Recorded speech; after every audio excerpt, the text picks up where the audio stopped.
In continuation of the last video on electrochemistry of BSc Part 2 Physical Chemistry, in this video we are going to study about तुल्यांकित चालकता lambda या lambda सी यानी equivalent conductivity. विद्युत अपघट्य में विद्युत धारा अकेले आयनों द्वारा ली जाती है, अतः चालकत्व या चालकता विलयन में विद्युत अपघट्य की सांद्रता पर निर्भर करती है। इसलिए विभिन्न विद्युत अपघट्यों की चालकताओं की तुलना करने के लिए उसके सांद्रता कारक का उपयोग करते हैं, अर्थात विद्युत अपघट्यों की एक निश्चित मात्रा को जल के समान आयतन में विलय किया जाता है। यह निश्चित मात्रा या तो तुल्यांकी भार है या अणु भार। अतः विलयनों के प्रसंग में एक अन्य प्रकार की चालकता अधिक महत्वपूर्ण होती है, जिसे तुल्यांकी चालकता कहते हैं तथा इसे लैम्डा से प्रदर्शित करते हैं। किसी विद्युत अपघट्य के 1 ग्राम तुल्यांकी भार को 20 मिलीलीटर विलयन में विलय करके 1 सेंटीमीटर दूरी पर रखी 2 समानांतर इलेक्ट्रोड्स के मध्य रखने पर सभी आयनों द्वारा उत्पन्न चालकता को तुल्यांकी चालकता लैम्डा कहते हैं। तुल्यांकी चालकता एंड विशिष्ट चालकता में संबंध यानी relation between equivalent conductivity and specific conductance. माना कि 1 सेंटीमीटर दूर रखे हुए 2 इलेक्ट्रोडों के बीच 1 cc विलयन रखा है, जिसमें 1 ग्राम तुल्यांक विद्युत अपघट्य खुला हुआ है, तो इस विलयन का चालकत्व तुल्यांकी चालकता के बराबर होगी। यह कंडक्टेंस चालकता के बराबर है क्योंकि 1 सेंटीमीटर दूर रखे 2 इलेक्ट्रोड्स के बीच में इस विलयन का अनुप्रस्थ काट 1 वर्ग सेंटीमीटर है। अतः चालकता C = विशिष्ट चालकत्व कापा = तुल्यांकी चालकता यानी लैम्डा। माना कि 1 सेंटीमीटर दूर रखे 2 इलेक्ट्रोड्स के बीच के विलयन को 25 घन सेंटीमीटर तनु किया जाता है। इसमें विलयन के 25 सेंटीमीटर घन उपस्थित होंगे तथा प्रत्येक किनारा 1 सेंटीमीटर का होगा। वह प्रत्येक घन की विशिष्ट चालकता कापा होगी। अतः विलयन की कुल चालकता 25 कापा होगी, अर्थात इस विलयन की कुल चालकता विशिष्ट चालकता की 25 गुना होगी। लेकिन इसी स्थिति में भी 2 इलेक्ट्रोड्स के मध्य 25 विलयन में 1 ग्राम तुल्यांक विद्युत अपघट्य विलय है तथा इसकी जो चालकता होगी वह तुल्यांकी चालकता होगी। यानी इस सिस्टम की तुल्यांकी चालकता बराबर है 25 × चालकता। यदि विलयन को 100 cc तक तनु किया जाए तो विलयन में 100 cc घन उपस्थित होंगे तथा विलयन की तुल्यांकी चालकता चालकता की 100 गुना होगी। अतः दूसरे शब्दों में हम कह सकते हैं कि इस विलयन की तुल्यांकी चालकता लैम्डा या चालकता C विशिष्ट चालकता तथा 1 ग्राम तुल्यांक विद्युत अपघट्य को रखने वाले विलयन के cc में आयतन V के गुणनफल के बराबर होगी।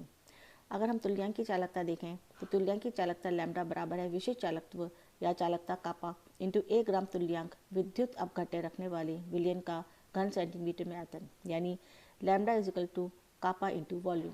इस प्रकार चालकता और 1 ग्राम तुल्यांक विद्युत अपघट्य रखने वाले विलयन के घन सेंटीमीटर में आयतन का गुणनफल तुल्यांकी चालकता है। यदि विलयन की सांद्रता नॉर्मल n ग्राम तुल्यांक प्रति लीटर है तो V = 1000/n और लैम्डा = कापा × V = कापा × 1000/n और लैम्डा = 1000 के कापा/n।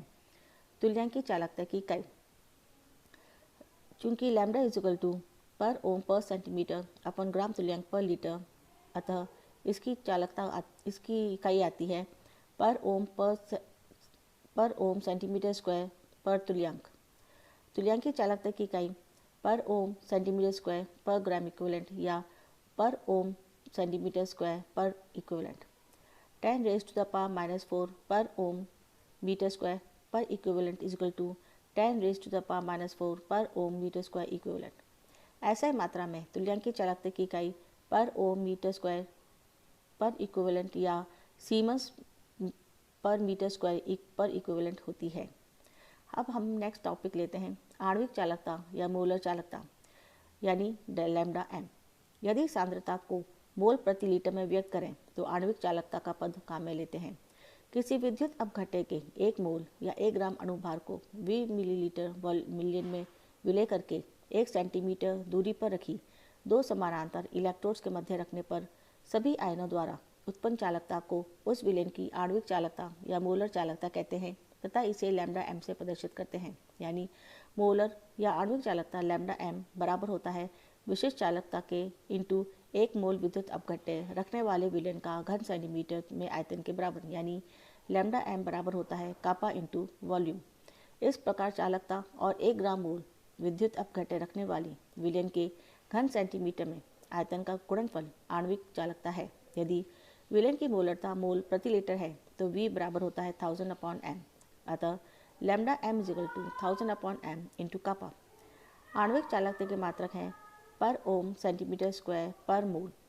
ऐसे मात्रक में आणविक चालकता इकाई पर ओम मीटर स्क्वायर पर मोल या सीमेंस पर स्क्वायर या सीमेंस मीटर स्क्वायर पर मोल होती है। ऐसे विद्युत अपघट्य जिनके तुल्यांकी भार व आणविक भार समान होते हैं उनकी तुल्यांकी चालकता या आणविक चालकता भी समान होती है, लेकिन जिनके तुल्यांकी भार व अणुभार समान नहीं होते उनकी तुल्यांकी चालकता व मोलर चालकता का संबंध निम्न सूत्र द्वारा दिया जाता है। तुल्यांकी चालकता बराबर मोलर चालकता अपॉन Z, जहाँ Z एक मोल विद्युत अपघट्य के वियोजन से मुक्त धनायनों पर आवेश की कुल संख्या है। अब हम नेक्स्ट टॉपिक पढ़ते हैं, मेजरमेंट ऑफ कंडक्टेंस।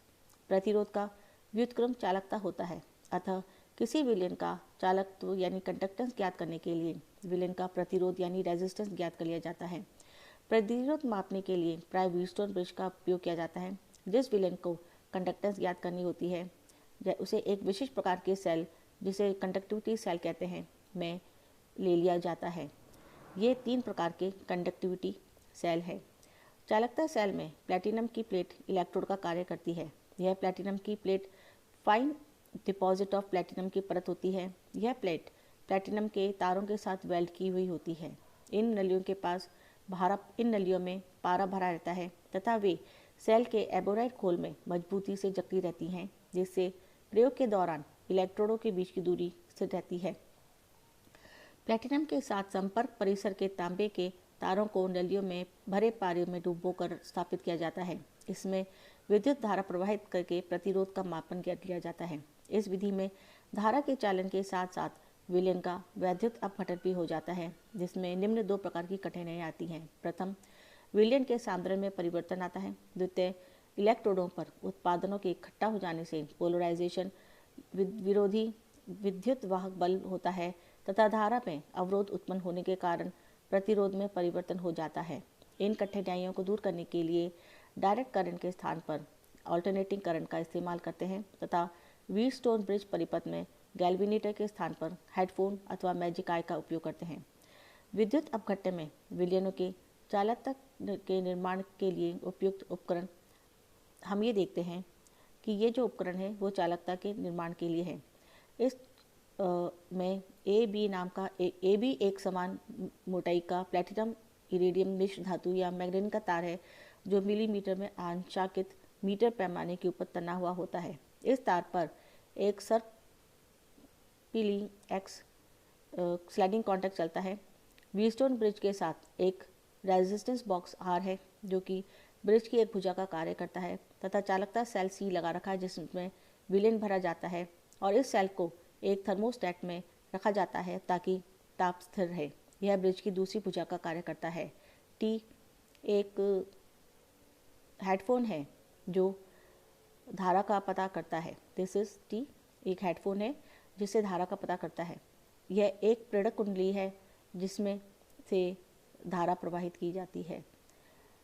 आई एक प्रेरण कुंडली है जिससे धारा प्रवाहित की जाती है। जब धारा प्रवाहित की जाती है तो प्रतिरोध बॉक्स आर में से किसी प्रतिरोध को निकाल देते हैं और एक्स को चलाकर उस बिंदु को ज्ञात कर लेते हैं जिस पर हेडफोन में आने वाली आवाज़ न्यूनतम यानी सबसे कम होती हो या फिर ऑलमोस्ट नहीं के बराबर होती हो। ऐसी स्थिति में ब्रिज संतुलित हो गया मानते हैं, तब उस बिंदु को पढ़ लेते हैं। माना कि यह बिंदु एक्स है। इस बिंदु को इक्विवेलेंट पॉइंट या संतुलन बिंदु कहते हैं। पैमाने पर AX तथा BX की लंबाई ज्ञात कर निम्न प्रकार से प्रतिरोध की ज्ञात करते हैं। सेल में विलयन का प्रतिरोध अपॉन प्रतिरोध बॉक्स के द्वारा लगाया गया प्रतिरोध बराबर होता है प्रतिरोध BX अपॉन प्रतिरोध AX, जो बराबर है लंबाई BX अपॉन लंबाई AX के, या फिर विलयन का प्रतिरोध इक्वल टू लंबाई BX अपॉन लंबाई AX इंटू R। प्रतिरोध बॉक्स R में से ऐसे प्रतिरोध की बाट निकालनी चाहिए जिससे कि संतुलन बिंदु या शून्य विक्षेप पॉइंट जो नल पॉइंट है AB के लगभग मध्य स्थान पर आए ताकि यथार्थ मान परिणाम प्राप्त हो सकें। प्रतिरोध R लंबाई BX इंटू और AX के मान ज्ञात होने पर सेल में लिए गए विलयन का प्रतिरोध निकाल सकते हैं। यानी अगर हमको पास प्रतिरोध R की लंबाई Bx और Ax का मान ज्ञात होता है तो दिए गए फॉर्मूला से हम प्रतिरोध का मान ज्ञात कर सकते हैं। और इस विलयन का प्रतिरोध का जो व्युत्क्रम होगा वह विलयन की चालकता होगी। आजकल हम जो इस्तेमाल करते हैं उनमें हम कैथोड रे ऑसिलोस्कोप या मैजिक आई लेते हैं। अब हम आते हैं नेक्स्ट पॉइंट हमारा सेल कांस्टेंट। जैसा कि हमने पहले भी देखा है कि चालक पदार्थ के घन सेंटीमीटर विलयन की जो कंडक्टेंस होती है उसे उपरोक्त विधि में मापी गई कंडक्टेंस तभी चालकता होगी जबकि इलेक्ट्रोड ठीक 1 सेंटीमीटर दूर तथा इनका क्षेत्रफल भी 1 वर्ग सेंटीमीटर हो, लेकिन प्राय ऐसा नहीं होता। इसलिए कंडक्टेंस के ठीक मान की गणना करने के लिए प्राप्त कंडक्टेंस को किसी गुणांक से गुणा करना पड़ता है जो सेल स्थिरांक या सेल कांस्टेंट कहलाता है।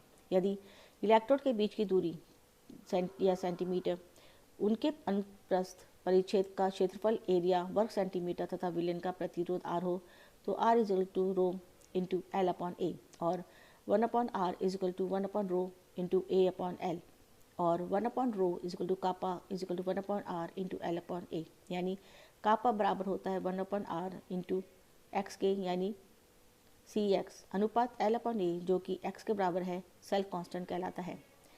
अतः सेल कांस्टेंट वह गुणांक है जिसे विलयन और प्रेषक चालकत्व C से गुणा करने पर चालकता प्राप्त होती है।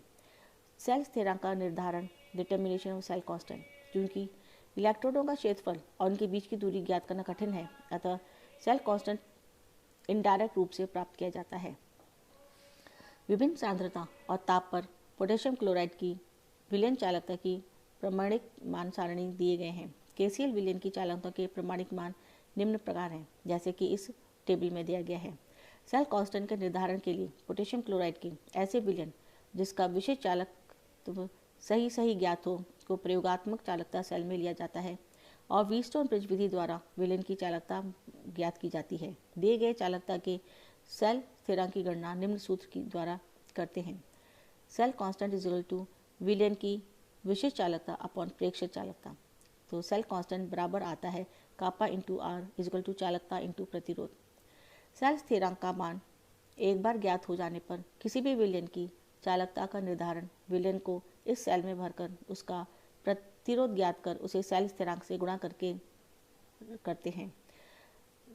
विद्युत अपघट्य विलयनों की सही से चालकता निर्धारण के लिए विलयनों को एक विशेष प्रकार से शुद्ध किए गए जल, जिसे कंडक्टिविटी वाटर कहते हैं, में तैयार किया जाता है।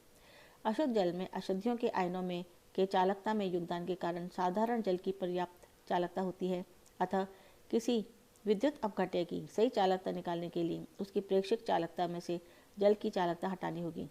कॉलरॉश और हेडवेयर द्वारा प्राप्त अधिक से अधिक शुद्ध चालकता गई मापी जल की 25 डिग्री सेंटीग्रेड पर चालकता 5.8 into 10 raise to the power -4